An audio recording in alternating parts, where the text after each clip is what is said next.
J'ai une question à te poser. Aujourd'hui, où tu en es avec tes finances? Dis-moi, que tu sois riche ou pauvre ou je ne sais quoi. En fait, quand je dis pauvre, il ne faut pas le prendre mal, hein. Euh, ce n'est pas de manière péjorative ou pour pouvoir t'humilier. Non, rien à voir avec cela. Est-ce que tes moyens financiers aujourd'hui te permettent de vivre la vie que tu veux ou pas? Si non, qu'est-ce que tu fais pour pouvoir changer cette situation? Bon, si tes moyens financiers te permettent de vivre la vie dont tu rêves, tu es consort, ben dis-moi alors, quelle est ta passion de vie? Quelle est ta passion de vie? Est-ce que tu vis réellement de cette passion ou pas?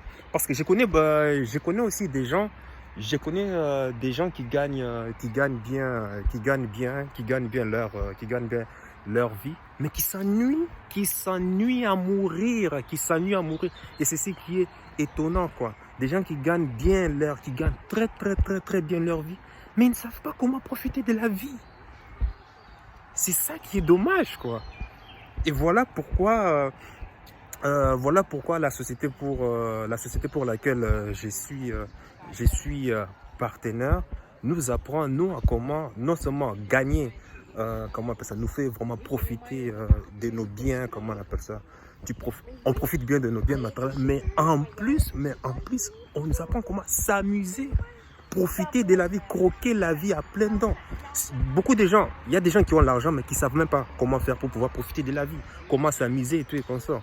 Eh bien, pour s'amuser, pour profiter bien de la vie, tu n'as pas forcément besoin de claquer ton argent. Tu n'as pas forcément besoin de, comment on appelle ça, tu n'as pas forcément besoin de dépenser beaucoup d'argent. Non, rien à voir. Mais il faut le connaître. Si tu n'es pas dans le réseau, comment est-ce que tu vas connaître? Bref, ça c'était une parenthèse. Bon, si tes finances aujourd'hui ne te permettent pas de gagner, ne te permettent pas de gagner, ne te permettent pas de vivre la vie dont tu es en train de rêver, qu'est-ce que tu fais pour pouvoir changer cette situation? Ça, c'est déjà ça. Qu'est-ce que tu fais? Si tu te plains que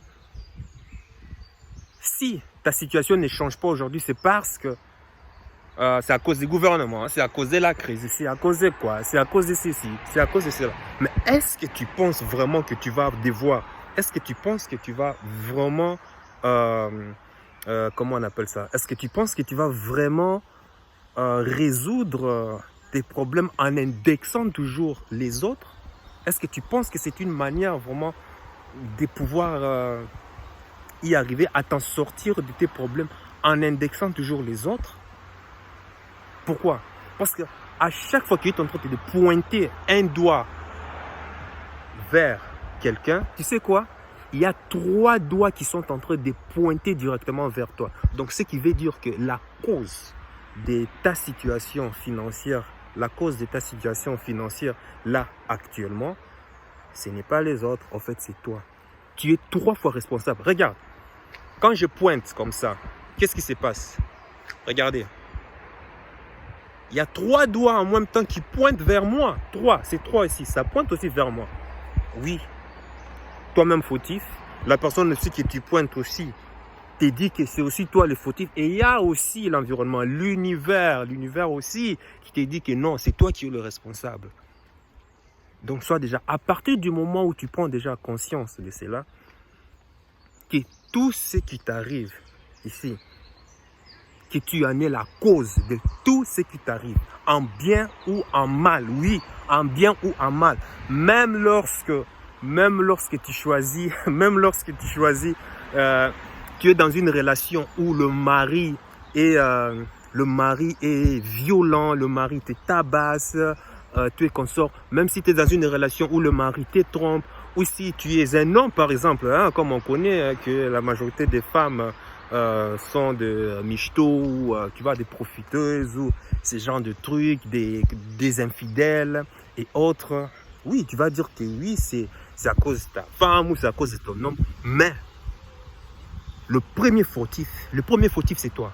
Oui, c'est toi, parce que c'est toi qui l'as choisi. Le premier fautif, déjà, c'est toi. C'est toi le responsable.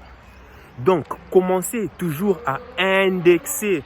Commencez toujours à, comment on appelle ça, à critiquer, à indexer toujours le malheur, enfin son malheur à une cause externe.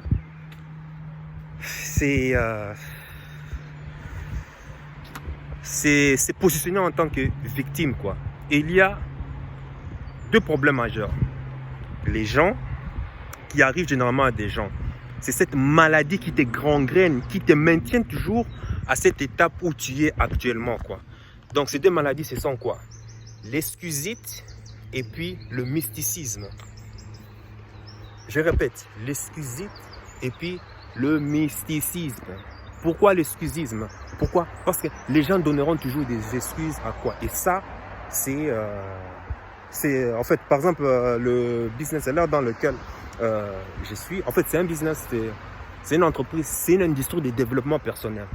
Et crois-moi, j'ai vu des gens, laisse tomber, toujours vouloir donner des excuses à tout. Mais à tout. Des excuses à tout. Et j'en ai vu des excuses. Hein. Mais les gens ne veulent jamais prendre leurs responsabilités. Toujours donner des excuses, mais à tout. À tout. Mais c'est grave. C'est grave. Et je n'indexe pas en fait. Moi si j'ai été comme ça, hein, à un départ, moi si j'ai été comme ça. Donc forcément, je sais bien de quoi je parle. C'était difficile à l'avouer. C'était vraiment difficile à l'avouer au départ. Mais c'est vraiment en faisant un travail profond sur soi qu'on arrive à comprendre ça. Tout d'un coup comme ça, ce n'est pas du tout facile, quoi. Et puis arrêtez, hein, ça mon conseil vraiment, arrête de donner des excuses vraiment à tout. Quand tu vois quelque chose ne va pas dans ta vie, écoute, sache que déjà c'est toi qui en es responsable, quoi. Ce sont tes résultats d'il y a 3 mois, 6 mois, 9 mois, une année même. Ce sont comment on appelle ça, tes choix du passé qui expliquent le résultat que tu as actuellement. Si tu n'es pas content, ben c'est que c'est ta faute. C'est ta faute. C'est ta faute. C'est ta faute. C'est toi le fautif. C'est toi le fautif. Voilà. Donc, si tu veux que les choses changent, commence déjà à changer déjà les choses dans ta vie, quoi. Commence déjà à changer les choses dans ta vie. C'est déjà ça. Et puis il y a le mysticisme. Oh là là là. Ça, qu'est-ce que je n'ai pas encore entendu.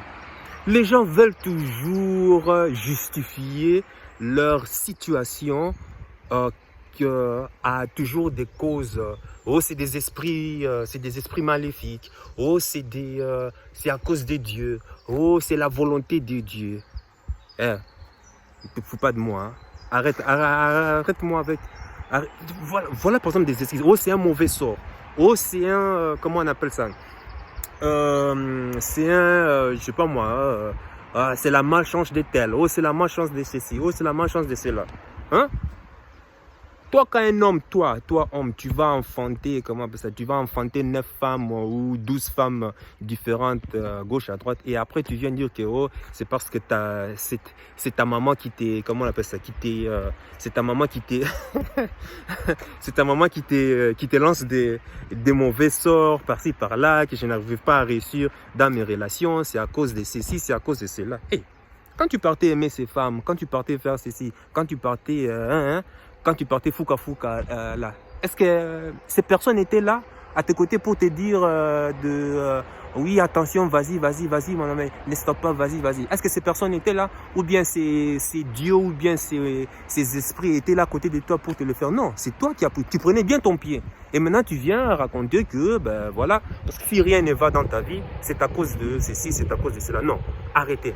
L'excusisme et le mysticisme, arrêtez. J'ai plein d'exemples comme ça, et d'ailleurs, si ça t'intéresse, dis-le moi, comme ça je vais pouvoir développer ça, parce que sinon ça va faire encore une vidéo longue pour rien. Enfin, tu sais, hein, quand je me déchaîne, et puis ça, quand je me déchaîne, ça vient, voilà. Donc voilà, c'était ça que je tenais à partager avec toi. Et puis dis-moi dans les commentaires, qu'est-ce que tu en penses? Merci.